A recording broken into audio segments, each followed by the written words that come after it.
भोजापूरचं पाणी वाढतं आज उद्याकडे. हा, तिथे थोड्या वरच्या भागामध्ये बरंच चारीमध्ये घाण आहे. ते खरं जलसंपदाचं काम आहे.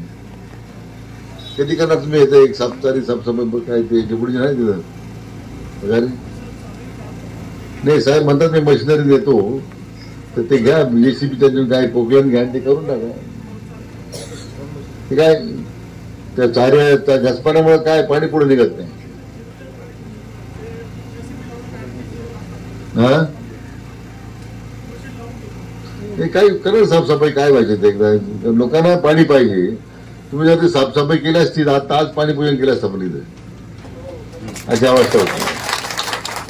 नाही आता त्या करून घ्या काय युद्धोत्पाद करायचं. मी गीते साहेबांनी विनंती केली आहे की आपल्याला एखादं मशीन देऊन ते काम आपल्याला पूर्ण 2 मशीन द्यायला तयार आहे. त्यात तुमची अडचण काय राहिली आता. प्रामाणिक आणि समर्पित भावनेनं त्या भोजापूर तारीचं पाणी ज्या दुष्काळ भागाला आलं पाहिजे त्याने अविरतपणे संघर्ष केला. तर म्हणजे आता हे आरोप हेतू आरोप करण्यापेक्षा आता हे त्यांनी ज्या भावना व्यक्त केलेल्या आहेत. आता सोनेवाडीला जे पाईप बदलण्यासंदर्भातला मुद्दा आहे तर गीते साहेबांनी तो मान्य केला. आम्ही तात्काळ काम ते कार्यवाही करतो.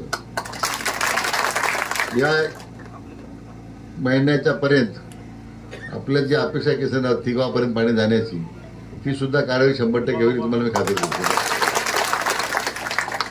फक्त एकच आहे की पूर्वी ह्या भोजापूर चारीचं नकाशे जे तयार झाले असतील आता खरं बंद पाईपलाईननी पाणी येण्याची पद्धत आहे.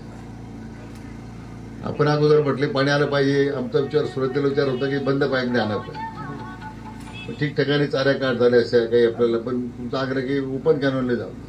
जलसंधारण खात्याने अतिशय उत्तम काम केलंय.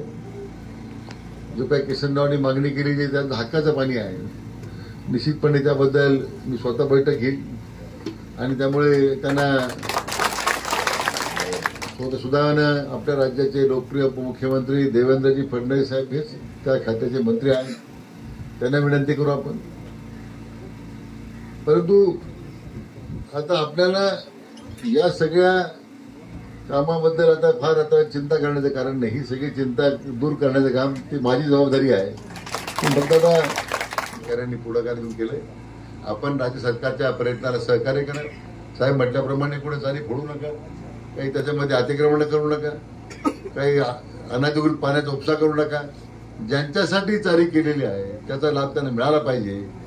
हे जबाबदारी आपल्या सगळ्यांची आहे आणि ते आपण जबाबदारीनं काम करावं अशी मी सर्वांना विनंती करतो.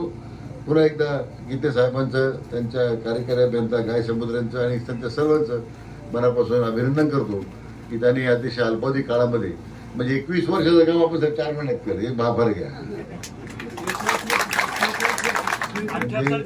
पहिलं उपोषण दुर्मिळांच्या बरोबर साथीनं आम्ही केलं होतं इथं 10 लोक. म्हणून आता आज एक स्वप्नपूर्तीचा आनंद आहे.